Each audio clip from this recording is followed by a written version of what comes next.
इस चीज़ के हवाले से बिल्कुल बॉदर नहीं करना कि हम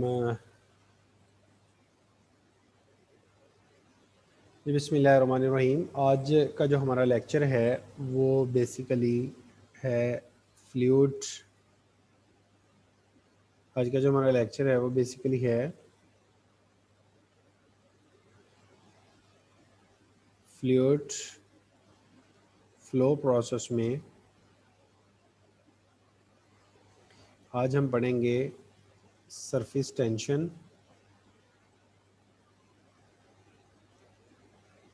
and capillary action.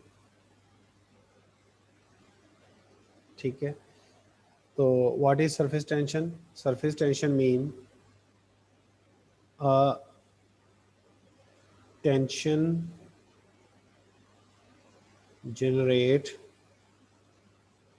tension mean tightness generate over the surface of earth is called surface tension।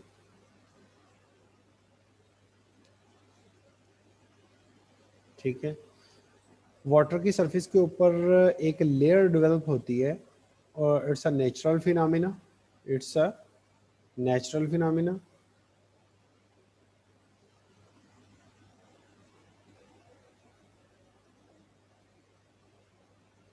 It's a natural phenomena. Water की सरफेस के ऊपर एक लेयर डेवलप होती है जिसको हम कहते हैं कि वाटर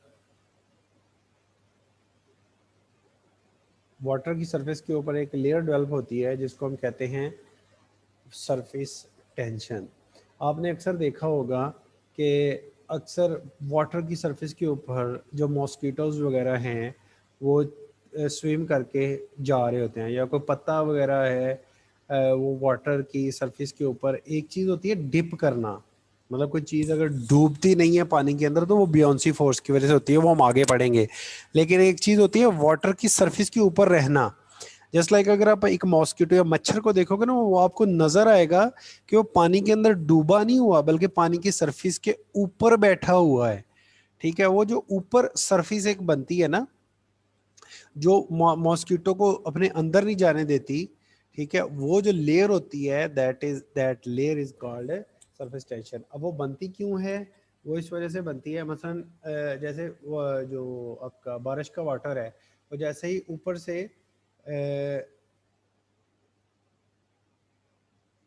फैसल कोई किसी और को भी आवाज का इशू है?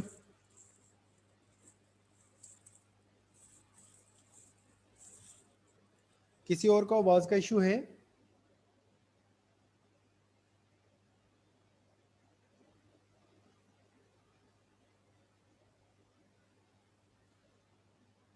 जी बच्चे बताओ ना, लिख के बताओ चैट के अंदर।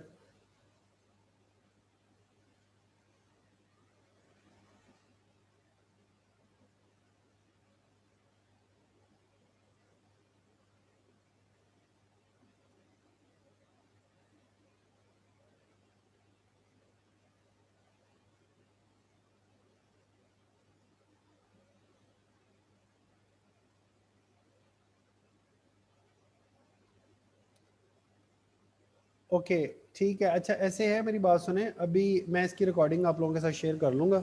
कोई नहीं, तो जिनको आ रही है वो ठीक है, बाकी फिर बाद में इसकी ना रिकॉर्डिंग सुन लीजिएगा आप। ठीक है, तो मेरे ख्याल में अभी हमें फोकस करना चाहिए इस चीज़ के ऊपर कि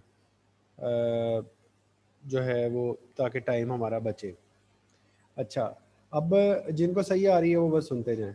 तो it's a natural phenomena. Natural phenomena में क्या होता है कि हमारे पास जो वाटर की सरफेस के ऊपर, मसलन लेट्स सपोज अगर ये एक वाटर की लेयर है तो इसके अंदर ये एक वाटर की सरफेस है।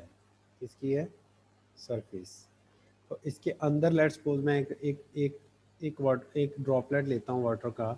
ठीक है, अब इसका जो ड्रॉपलेट है, इसको इधर से भी प्रेशर मिलेगा, इधर से भी प्रेशर मिलेगा, ऊपर से भी और नीचे से भी। तो अगर मैं ये कहूँ कि एक वाटर जो पार्टिकल है वो अपने सराउंडिंग से के हर तरफ से जो उसके नेबरिंग पार्टिकल हैं वो उसके ऊपर कंप्रेसिव फोर्स लगा रहे होते हैं। तो हर तरफ से जब ये प्रेशर फोर्स लगती है तो एक वाटर जो पार्टिकल है वो किसकी शक्ल ले लेता है, वो सफ़ियर की शक्ल अख्तियार कर लेता है। तो वाटर का सिमिलरली जब एक वाटर पार्टिकल बारिश का जैसे वाटर पार्टिकल होता है, जैसे ही वो ऊपर से नीचे आना शुरू होता है, तो जैसे ही वो ऊपर से नीचे आना शुरू होता है तो वो ऊपर से नीचे आते आते वो किसकी शक्ल अख्तियार कर लेता है, वो एक सफ़ियर की शक्ल अख्तियार कर लेता है। वो स्फीयर की जब शक्ल अख्तियार करता है तो उस किसकी वजह से होता है, वो सरफेस टेंशन की वजह से। ठीक है, सरफेस टेंशन की वजह से कि जैसे ही वो वाटर पार्टिकल आता है फ़ज़ा में, तो फ़ज़ा के जो नेबरिंग पार्टिकल हैं, जो फ़ज़ा के अंदर वाटर पार्टिकल है, वो उसके ऊपर हर तरफ से कंप्रेसिबल स्ट्रेस लगाते हैं, जिसकी वजह से वो एक सफेरिकल शक्ल अख्तियार कर लेता है। ठीक है, तो अब this is called surface tension. अब ये बनती क्यों है, क्यों, उसकी रीज़न मैं आपको बताने लगा था कि अगर एक पार्टिकल, मैंने ये इंटरनल फिनोमेना बता दिया, what about this surface, surface के ऊपर लेट्स सपोज ये एक पार्टिकल वाटर का मैंने अलहदा किया, अब इसके ऊपर इधर से भी, इधर इसको फोर्स लगेगी, इधर इसको फोर्स लगेगी, ठीक है, और एक इधर इसको फोर्स लगेगी, लेकिन ये जो ऊपर वाली फोर्स है, दिस फोर्स इज मिसिंग। ठीक है, क्योंकि ये जो वाटर पार्टिकल जब तक अंदर था वाटर के, तो इसको हर तरफ से वाटर के पार्टिकल फोर्स लगा रहे थे, लेकिन जो सरफेस वाला वो पार्टिकल है, सरफेस वाला पार्टिकल के ऊपर जो है वो एयर है। ठीक है, ये जो इंटरफेस है, this is layer, this is water and this is air. तो ये वाली जो सरफेस है जो इंटरफेस के ऊपर है वाटर और उसके ऊपर, तो इस वाली सरफेस में जो वाटर पार्टिकल है वो थोड़े से इलोंगेट हो जाते हैं, वो थोड़े से इलोंगेट हो जाते हैं, वो थोड़े से क्या हो जाते हैं, इलोंगेट हो जाते हैं। अब जब वो इलोंगेट होते हैं तो वो क्या बन जाती है, उसके दरमियान एक कोहिजिव फोर्सेस बन जाती है। क्या, कोहिजिव फोर्स बन जाती है। कोहिजिव फोर्सेस की वजह से एक मालिक्यूल जो है वो आपस में टेंशन में आ जाते हैं, वो मालिक्यूल आपस में फंस जाते हैं, वो एक टेंशन में आ जाते हैं। ठीक है, जस्ट लाइक मैं लास्ट तक लेता हूँ, मैं उसको ऐसे स्ट्रेच करता हूँ, तो वो स्ट्रेच होने की वजह से वो एक लेयर नुमा बन जाती है। ठीक है, तो वो जो टेंशन की वजह से जो कोहिजिव फोर्सेस डेवलप हुई हैं उसको हम कहते हैं सरफेस टेंशन, और ये बराबर होती है फोर्स पर यूनिट लेंथ के। इसका क्या मतलब है कि अगर आप वाटर की, अब अगर आप वाटर की यूनिट लेंथ पैदा करते हो ना, लेट्स सपोज मैं कहता हूँ कि this is water layer, this is water layer, ठीक है, दिस इज एल। तो अब इसके अंदर जो फोर्स है in the form of Newton, in the form of Newton, इस वाटर लेयर के अंदर मौजूद, इसकी लेंथ कितनी है, एल, और इसमें मौजूद जो फोर्स है वो कितनी है, वो किस वजह से, कोहेसिव फोर्सेस की वजह से, यानी कि water to water particle attraction की वजह से। तो वो किसके बराबर होगी, वो हमारे पास बराबर होगी सिग्मा एस के, फोर्स पर यूनिट लेंथ के। ठीक है, तो ये हमारे पास किसके बराबर हो गई, सरफेस टेंशन के। तो सरफेस टेंशन क्या हुआ कि जो सरफेस फिनोमेना है, सरफेस फिनोमेना, सरफेस के ऊपर जो हवा की तरफ से उसको प्रेशर नहीं मिलता, उसको मतलब फोर्स नहीं मिलती, तो वो पार्टिकल आपस में एक दूसरे को ऐसे इलोंगेट कर देते हैं। तो वाटर की लेयर के ऊपर एक टेंशन जनरेट हो जाती है ड्यू टू कोहेसिव फोर्सेस की वजह से, उसको हम कहते हैं सरफेस टेंशन। अब इस सरफेस ये अब सरफेस टेंशन जो है वो किसी लिक्विड की कम होगी, किसी लिक्विड की ज़्यादा होगी। अच्छा, यहाँ पे एक कॉन्सेप्ट मैं आपको बता दूं कि लिक्विड पार्टिकल के दरमियान जो फोर्स ऑफ अट्रैक्शन है दैट इज कॉल्ड कोहेजन, और लिक्विड के सॉलिड पार्टिकल के दरमियान जो force of attraction that is called adhesion, that is called adhesion. तो अब कोहेजन की वजह से क्या बना, कोहेजन की वजह से सरफेस टेंशन बनी, और एडहीजन की वजह से आपके पास एक फिनोमेना अकर होता है that is capillary action, that is capillary action. अब ये कैपिलरी एक्शन क्या होता है, कैपिलरी एक्शन आपको पता है कि अब हमें पता चल गया कि वाटर की लेयर के ऊपर या कोई भी लिक्विड है, लिक्विड की जो सबसे अपर वाली लेयर है वो एक टेंशन में होगी, वो ठीक है। वो टेंशन क्यों होगी, क्योंकि ऊपर जो मतलब जो एयर की जो पुलिंग फोर्स है वो कम होगी एज कंपेयर टू वाटर के। तो वाटर के पार्टिकल, अब देखे ना, मेरी बात सुने, मतलब वो इलोंगेट क्यों होगा अगर इसको आप अंडरस्टैंड करो।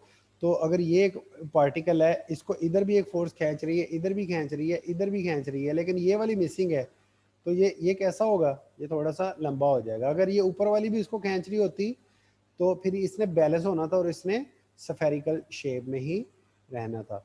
तो कैपिलरी एक्शन क्या हुआ, capillary mean small tube, small tube, small tube के अंदर वाटर का rise and fall, and fall, rise and fall, वो जो होता है that is called capillary action. मतलब अगर आपने कोल्ड ड्रिंक पी होगी, कोल्ड ड्रिंक के अंदर जब आप स्ट्रॉ को डिप करते हो तो पानी ऑटोमेटिकली ऊपर चढ़ता है ना, उसके अंदर आपको फोर्स तो नहीं ना लगानी पड़ती। मतलब अगर ये वाटर कंटेनर था तो इसके अंदर आपने ऐसे एक एक कैपिलरी डिप की है, तो water automatically start moving upward. तो अगर लेट्स सपोज ये वाटर था तो वाटर ऑटोमेटिकली यहाँ तक आ जाएगा, ठीक है, वाटर ऑटोमेटिकली यहाँ तक आ जाएगा। तो this is H, height of water. लेकिन अगर आप थिक पेस्ट के अंदर इसको करें, थिक पेस्ट के अंदर करें जस्ट लाइक मरकरी, ठीक है, तो उसके अंदर क्या होगा, उसके अंदर ये होगा कि जैसे आपने इसको डिप किया है ना, तो इसके अंदर फौरन से पहले इंटर नहीं होगी, उसके ऊपर एक एक खला पैदा हो जाएगा, एक खला पैदा हो जाएगा, ठीक है। Let's suppose this is mercury. तो इसमें जब हम कैपिलरी इंट्रोड्यूस करवाएंगे तो ये ऐसे इसके ऊपर एक सरफेस बनेगी, तो ये इसके अंदर ये एक खला पैदा होगा। इसकी मैं आपको डिमॉन्स्ट्रेशन ऐसे देता हूँ कि आप एक वाटर का डब्बा या मग्गा लें, जब हम उसको टब के अंदर ऐसे ऊपर से प्रेस करते हैं तो क्या होता है कि वो मतलब वो प्रेस तो हो जाता है, यानी कि वाटर की सरफेस के अंदर तो चला जाता है, लेकिन द इंस्टेंट ऑफ टाइम उसके जो अपर सरफेस है यानी कि डब्बा जो है वो खाली रहता है, लेकिन मतलब कुछ मिली सेकेंड्स के बाद पानी उसके अंदर जाता है और वो पूरा इसको भर देता है। यानी कि आप ऐसे डब्बे को ऐसे ऊपर से प्रेस करोगे ना तो आपको एक फोर्स लगानी पड़ेगी ऊपर, ठीक है, और वो मरकरी के अंदर और भी ज्यादा होती है, ठीक है। जस्ट लाइक आप पेंट के अंदर कोई अपना ऐसे लिक्विड ना कोई ट्यूब पे डिप कर दें, ठीक है ना। आप जैसे मैंने आपको वाटर की एग्जांपल दी है, कोल्ड ड्रिंक की, जूस की एग्जांपल दी है कि जूस के अंदर जब हमने स्ट्रॉ डिप किया होता है तो पानी उसके अंदर ऑटोमेटिकली खुद ही चल रहा होता है, ऊपर की तरफ चढ़ रहा होता है, ठीक है। लेकिन जब हम एक फर्ज करें आपने एक पेंट की वो ली हुई है, ठीक है, एक पेंट की बाल्टी है आपके पास, आप उसके अंदर एक एक स्ट्रॉ को डिप करें, आप उसके अंदर अगर एक स्ट्रॉ को डिप करें तो हमें, जब हम स्ट्रॉ को डिप करेंगे तो अब ये नहीं होगा कि आपने जैसे ही उसके अंदर स्ट्रॉ डिप किया है तो वो पूरे का पूरा जो पेस्ट है वो उसके अंदर चढ़ना शुरू हो जाए जस्ट लाइक वाटर, ठीक है। तो क्या होगा कि पहले वो पानी के वो थिक पेस्ट के अंदर वो चली जाएगी कैपिलरी, लेकिन यहाँ पे एक खला पैदा हो जाएगा जिसको हम कहते हैं एच, ठीक है। वो जो एच है वो क्या चीज करेगा, वो आपको कैपिलरी कैपिलरी फॉल देगा। वो क्या देगा, कैपिलरी फॉल। और ये वाटर के केस में क्या था, कैपिलरी राइज। वाटर के केस में क्या था, कैपिलरी राइज। समझ लगी बात की। देखिए अब दो फिनोमिना हमारे पास बने कि अगर तो थिक थिक वाटर के अंदर या थिक मरकरी के अंदर या थिक शहद के अंदर मैं कोई कैपिलरी डालूंगा तो वो फौरन से पहले उस कैपिलरी को नहीं भर देगी, वो बल्कि वो कैपिलरी पहले अंदर चली जाएगी, वो उसके बाद आहिस्ता आहिस्ता आहिस्ता आहिस्ता उसके अंदर वो लिक्विड जो ऊपर की तरफ चढ़ना शुरू होगा। अब जब ये फिनोमिना होगा ना, ये फिनोमिना होगा तो आपको कैपिलरी के अंदर एक कनकेव शक्ल नजर आएगी। मतलब ऐसे सेंटर से वो बल्ज ऊपर की तरफ उठा होगा और वो जो सॉलिड लेयर यानी कि जो कैपिलरी की वॉल है, जो दीवार है उसकी और उसके दरमियान जो फोर्स ऑफ अट्रैक्शन है वो क्या थी, एडहीजन थी। इसमें एडहीजन एडहीजन कम थी, कोहिजन ज्यादा थी। इसी वजह से यहाँ पे जो सेंटर पार्टिकल है, यहाँ पे इनके दरमियान कोहिजन है, इनके दरमियान ये अगर ये कैपिलरी है तो इसके यहाँ पे ये सारे का सारा ये कोहिजिव पार्टिकल है। लेकिन यहाँ पे क्या है, ये जो मैंने दो डॉट बनाए हैं दिस इज एडहीजन, तो यहाँ पे एडहीजन इसको ज्यादा मिल रही है सॉरी कोहिजन, इसको अपना क्या कहते हैं, सॉरी यहाँ पे एडहीजन ज़्यादा है, एडहीजन ज़्यादा है और कोहिजन कम है। कोहिजन क्या है, कम है।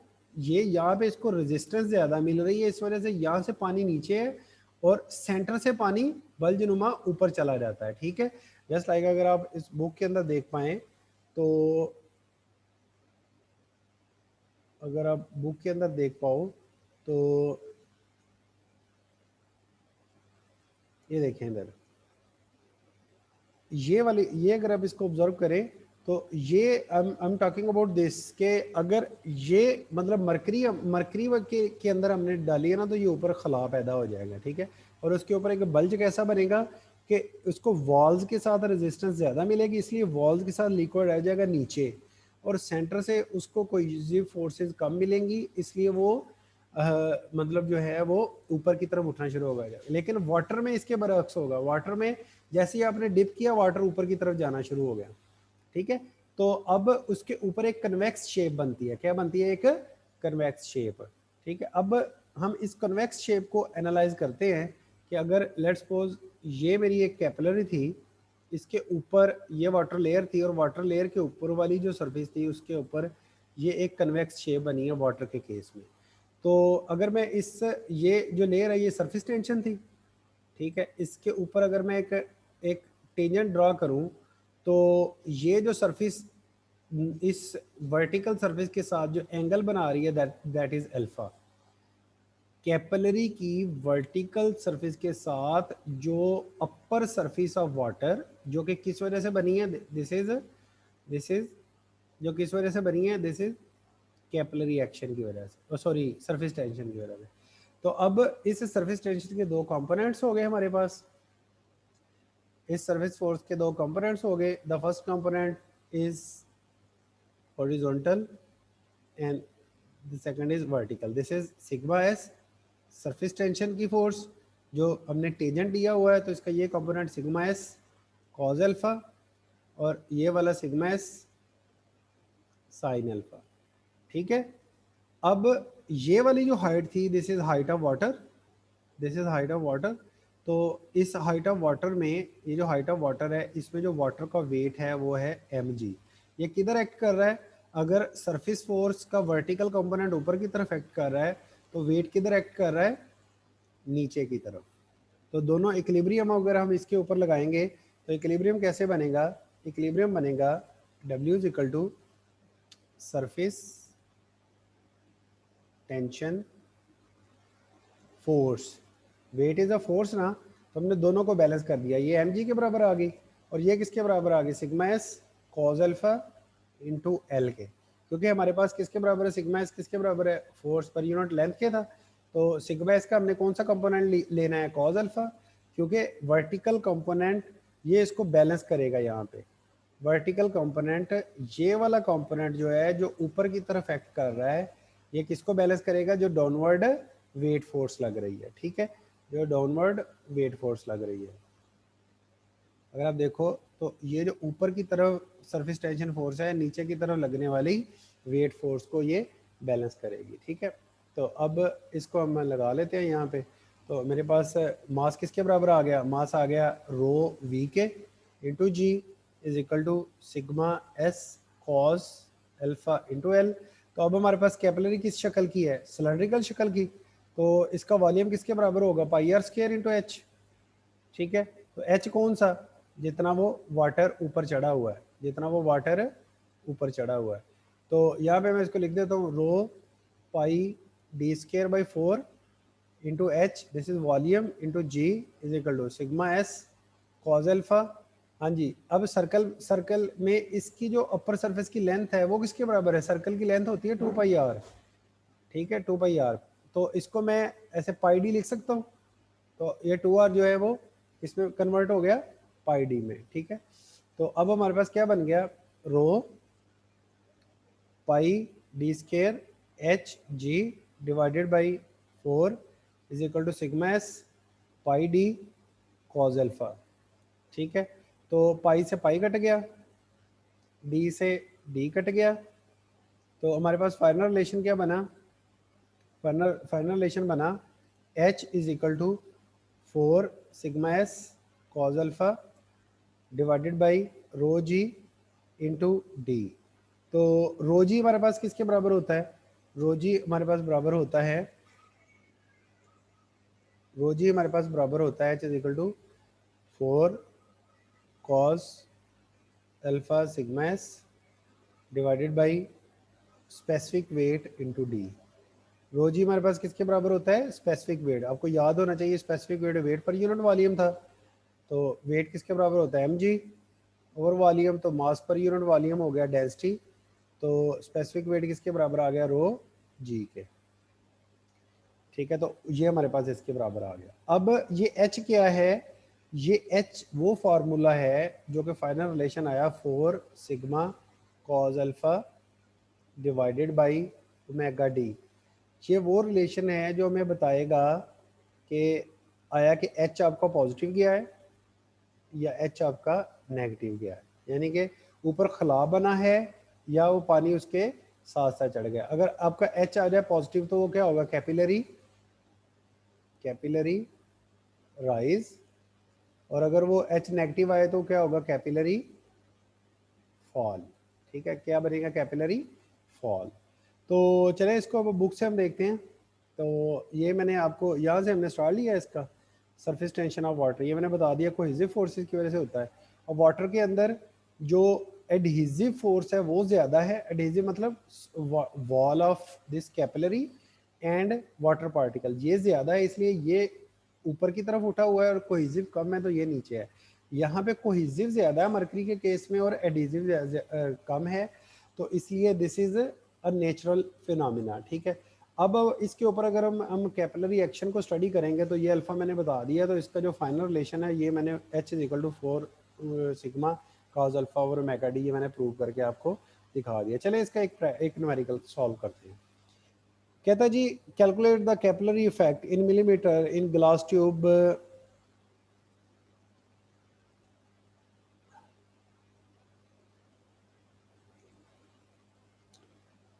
इन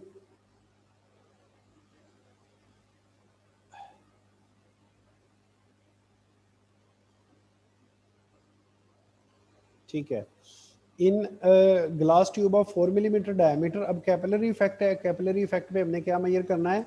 हमने मेजर करना है इसका, ठीक है मैं कर देता हूँ। अच्छा, हमने कैपिलरी इफेक्ट में इसका इसका कैपिलरी इफेक्ट मेजर करना है। तो कैपिलरी इफेक्ट का मतलब क्या है कि हमने जब एक डायमीटर वाली कैपिलरी को डिप करेंगे वाटर और मरकरी में, तो हमने ये देखना है कि किस में कैपिलरी राइज हुआ है और किस में कैपिलरी फॉल हुआ है। तो उसमें हमने कह दिया कि जी जो उसका जो डायमीटर है वो उसका 4 mm था, तो उसको 4 मल्टीप्लाई बाई 10 के बाद -3 कर दिया। टेम्परेचर 20 है, तो सरफेस टेंशन फॉर वाटर जो है वो 0.0735, यानी कि अगर आप 1 मीटर लेंथ लोगे ना वाटर की तो उसमें फोर्स कितनी होगी? 0.735 न्यूटन के बराबर होगी। और मरकरी में कितनी होगी? 0.5। तो सरफेस टेंशन किसकी ज़्यादा हुई? मरकरी की। और अल्फ़ा ज़ीरो है। अल्फ़ा ज़ीरो का क्या मतलब है कि अल्फ़ा ज़ीरो का क्या मतलब है कि आपकी वो जो अल्फ़ा बन रहा था वो है 0 डिग्री। जो आपका अल्फ़ा बन रहा था वो क्या है अब? 0 डिग्री। 0 डिग्री अल्फ़ा कैसे बनेगा? 0 डिग्री ऐसे बनेगा कि ये अगर आपकी कैपिलरी है तो इसकी जो ऊपर वाली सरफेस है वो बिल्कुल स्ट्रेट है, कैपिलरी एक्शन बना ही नहीं है, नो कैपिलरी एक्शन। ठीक है, तो अब जो ऊपर वाली सरफेस है उसका अगर आप टेंजेंट ड्रा करोगे तो वैसे स्ट्रेट जाएगा, तो अल्फा यहाँ पे क्या होगा? 0 होगा, राइट। तो अब यहाँ पे अब देखें तो हमारे पास इसका जो फार्मूला है वो किसके बराबर आ गया? H4HW के। और H4W फॉर वाटर, तो इसमें हमने सारी वैल्यूज़ पुट की, तो हमने थीटा 0 पुट किया तो हमारे पास कितना आ गया? 7.5 mm। तो हम जब 4 mm की उसको डिप करेंगे वाटर के अंदर तो पानी कितना ऊपर जाएगा? 7.5 मिलीमीटर ऊपर चढ़ेगा। सिमिलरली जब हम उसको मरकरी के अंदर करेंगे तो हमने थीटा 130 डिग्री पुट कर दिया तो वो 2.47 mm की डिप्रेशन होगी, जो कि यहाँ पे देखें नेगेटिव में आ रही है। तो नेगेटिव का क्या मतलब है? नेगेटिव का मतलब ये है कि आपकी कैपिलरी फॉल हुआ है, ठीक है। उसके बाद विस्कोसिटी ऑफ वाटर है। विस्कोसिटी का मतलब ये होता है कि पानी की चिपचिपाहट, the friction between different layer is called viscosity. कहता है flow of thin liquid such as alcohol और water is much easier than the thick liquid such as syrup और हैवी लिक्विड। तो विस्कोसिटी सिरप या हैवी लिक्विड्स की ज़्यादा होती है। It is obvious that the liquid possess some properties which control its rate of flow. Rate of flow का क्या मतलब है? फ्लो रेट, ठीक है। The quantity of water flowing per second is called flow rate. The property is term as viscosity and is essential property of liquid. We shall study the viscosity in detail in separate chapter. तो अगले chapter के अंदर हम इस viscosity को बड़ी detail में इसको अंडरस्टैंड करेंगे। तो विस्कोसिटी की आपके सिलेबस के लिए या आगे जो चैप्टर है इसको रीड कर लीजिएगा। ये आपके कोर्स आउटलाइन में शामिल नहीं है तो इसलिए मैं भी इसको नहीं करवा रहा। तो आपकी जो कोर्स आउटलाइन है उसके मुताबिक आज हमने विस्कोसिटी रीड कर लिया है और हमने कैपिलरी एक्शन और सरफेस टेंशन रीड कर लिया, ठीक है। तो इसकी एनिमेशंस और उस तरह की जो चीज़ें हैं उसको मैं रिकमेंड करूँगा कि आप उसको रीड कर लें नेट पे, ताकि आपको सरफेस टेंशन और कैपिलरी एक्शन की फुली समझ लग जाए कि ये है क्या। तो अब हमने हमारा चैप्टर नंबर 1 जैसे ही कंप्लीट हुआ है उसके साथ हमने पढ़ा क्या है? हमने फ्लूइड की प्रॉपर्टीज़ को पढ़ा है। फ्लूइड की प्रॉपर्टीज़ से क्या मुराद है कि अगर फ्लूइड की जो डेंसिटी क्या है, फ्लूइड की विस्कोसिटी क्या है। विस्कोसिटी क्या है? Friction between layers. अब अगर मैं एक पाइपलाइन के अंदर मैं वाटर को फ्लो करवाऊँ और उसी पाइपलाइन के अंदर मैं शहद को फ्लो करवाऊँ तो कौन सा ज़्यादा जो है वो फ्लो करेगा? अब फ्लो है ना, अब इसको जब विद रिस्पेक्ट टू टाइम हम मेजर करेंगे वो फ्लो रेट बन जाएगा। अब वाटर की विस्कोसिटी कम है इसलिए फ्लो रेट ज़्यादा था, शहद की विस्कोसिटी ज़्यादा है इसलिए फ्लो रेट कम है। तो the physical property which control the flow rate is called the viscosity, ठीक है। तो हमने इस चैप्टर के अंदर फ्लूइड की प्रॉपर्टीज को पढ़ा है। डेंसिटी मास पर यूनिट वॉल्यूम, विस्कोसिटी उसकी इंटरनल रेजिस्टेंस या रेजिस्टेंस टू फ्लो रेट, ठीक है। उसके अलावा हमने स्पेसिफिक वेट पढ़ा है, वेट पर यूनिट वॉल्यूम। हमने स्पेसिफिक ग्रेविटी पढ़ा है कि जी अगर हमने वाटर का किसी भी लिक्विड का कंपैरिजन करना है विद रिस्पेक्ट टू वेट तो हम इसमें ये देख लेते हैं कि वो वाटर से कितना हल्का या कितना भारी है, ठीक है। तो ये फ्लूइड की जनरल हम लोगों ने ये पहला चैप्टर आप लोगों का कंप्लीट कर लिया है। तो उसके बाद आप लोगों का ये जो चैप्टर नंबर 2 शुरू होगा that is fluid pressure and its measurement. So अब मैंने थोड़ी सी अपनी पेस इंक्रीज करनी है। No today's lecture has been completed. Now it's time of for questioning and answering such session. So please, if you have any question, ask me in the chat box. If you do not use this chat box, please let me know. I will allow you to unmute your microphone. So please ask me any question.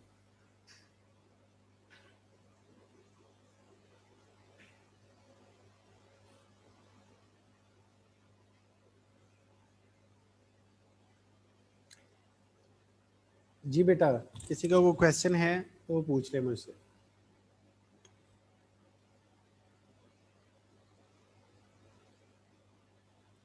चले मेरे ख्याल में किसी का कोई question नहीं है तो बच्चे माइक नहीं ओके मैं हाफिज आपका कर देता हूँ।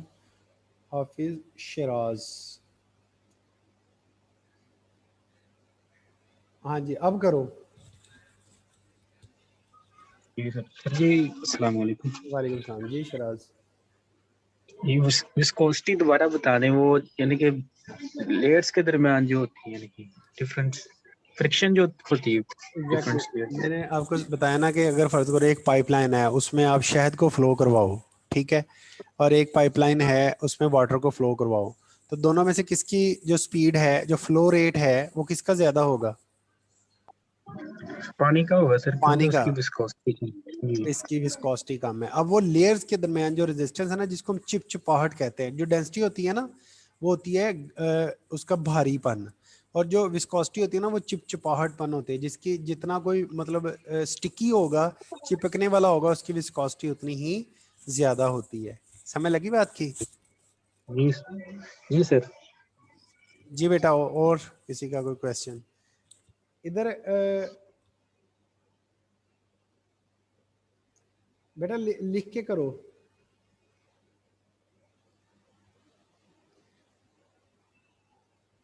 चलें, मेरे ख्याल में अगर कोई मज़ीद किसी का क्वेश्चन होगा तो वो मुझसे पूछ सकता है।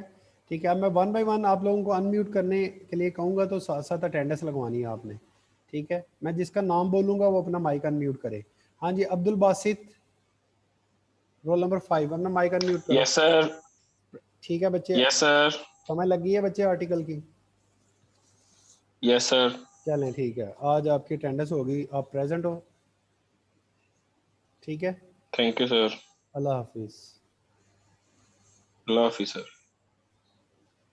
हाँ जी, अब हाफिज़ शराज, आप अनम्यूट करो बच्चे अपना।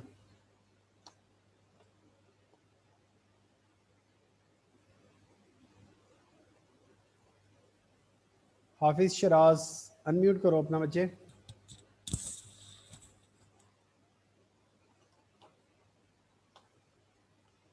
अवैस अकरम, अपना माइक अनम्यूट करो बच्चे।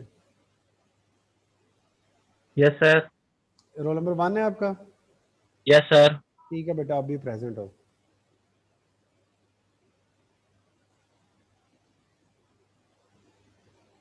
हाँ जी, बासित शाह, अपना माइक अनम्यूट करो। Yes sir. बच्चे समझ लगी है लेक्चर की? 25 जी अल्हम्दुलिल्लाह लगी सर। ठीक है बेटा, ओके, अल्लाह हाफिज़। Thank you sir.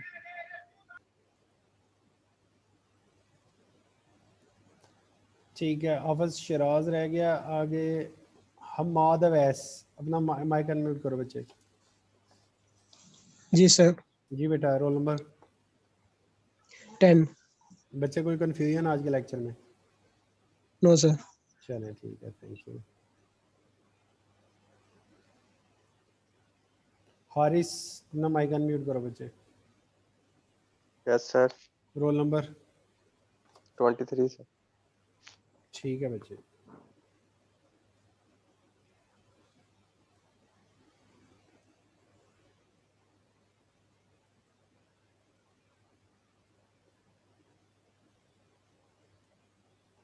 जी हसन नवाज, अपना माइक अनम्यूट करो। Yes sir. Roll number? 6।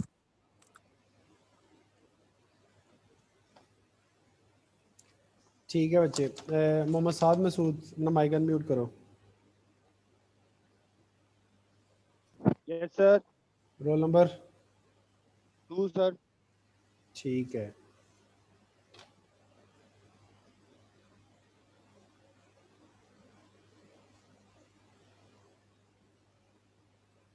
Hasan Nawaz हो गया? जी हो गया। ठीक है बच्चे।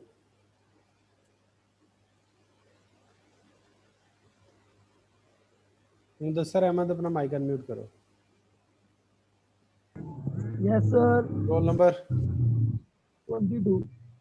ठीक है बच्चे। Thank you sir. जी फैसल फरियाद, अपना mic yes sir. Unmute. Roll number? Sir 8 roll number. ठीक है बच्चे, ओके, अल्लाह हाफिज़। सर ये लेक्चर दोबारा सेंड कर दीजिएगा, जी, आधे समझ ही नहीं है, ये आवाज़ नहीं आ रही। मैं कर देता हूँ बच्चे, मैं कर देता हूँ।